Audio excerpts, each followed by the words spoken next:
आज आमच्या मोत्याची हृदयाची कंडिशन चेक करायची होती, त्यामुळे त्याला ईसीजी करण्यात आला आणि तिथंच आम्हाला एक मॅडम भेटल्या. कुत्र्यावरती प्रेम कसं करावं हे त्यांच्याकडे दिसून आलं. आज जरा प्रणव साहेब घर होते, त्याला म्हणजे रोज त्याला जवळ घेतोस, त्याला जर असं उचल म्हणलं आणि गाडीपर्यंत येऊन ठेव, अंगणापर्यंत आलाय म्हटलं माझी वाट सरली धर धर धर झालं. व्यायाम आयुष्यात लागतोय म्हटलं. आणि भावानं तुम्हाला पण सांगतो, येणाऱ्या भविष्यामध्ये आपल्या परिवाराच्या मागे जर खंबीरपणा उभा असेल तर दणकटपणा अंगात ठेवा लागतोय. मोत्याने म्हणलं असेल अगोदरच मी आजार त्यात तो आणि पाड. मोत्याला कधी गाडीची पुढची सीट एक लय आवडते, ते कायम पुढेच बसणार म्हणते. ही पोरं एक भयानक आपल्याला प्रेम करतात 100%.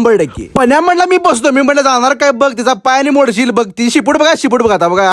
तुझ्या आता पडते ते, तुझ्या आता 100% पडते ते. प्रणव साहेब चला म्हणलो, 11:30 बोलायला 11:45 वाजले, माझ्या पोराला कोणात घ्यायचं नाही. त्याला घेऊन पोहोचलो शिवाजी पार्कात मध्ये असणाऱ्या पेट क्लिनिक मध्ये. योगाने क्लिनिक बघितलं घाबरा लागलाय, पाण्या कसं त्याला ढकलाले बघा की. चला म्हणलो आपलं विमान घेऊन जाऊया आपण स्ट्रेचरवर. जबरदस्त भाटेश पण नावा बिना हटेश, शेपूट आईस पैस ठेव. ह्या माणसाला बघून विचार करायला तो आणि कुठलं बटन मारतो. मग जरा प्रॉपर प्रोफाईल फिलिंग करून घेतलो आणि स्पिरिट लावताना 10 वेळा हल्ला, माझा फोन पडला असता. हे असते ईसीजी. आता ईसीजी म्हणजे काय, बाळाच्या हृदयाची कंडिशन चेक करण्यासाठी जर त्याला आपल्याला भूल द्यायची असेल आणि त्याला भूल झेपते का नाही बघायची असेल तर त्याचं हृदय किती काम करते हे चेक करण्यासाठी ईसीजी असते. एवढ्यात बाहेर या मॅडम भेटला, त्यांनी स्ट्रीट डॉग घेऊन आले. त्यांना हायपरटेन्शनचा एवढा त्रास आहे की त्यांना बाहेर पडून पण चालत नाही, पण त्यांनी स्व खर्चात स्ट्रीट डॉगला काय हवं नको ते बघ. मग स्टँड वर मधल्या रस्त्यानं गाडी घातली, त्यांनी जात असताना का नाही असली कसली गाणं लावलं रे गाणी.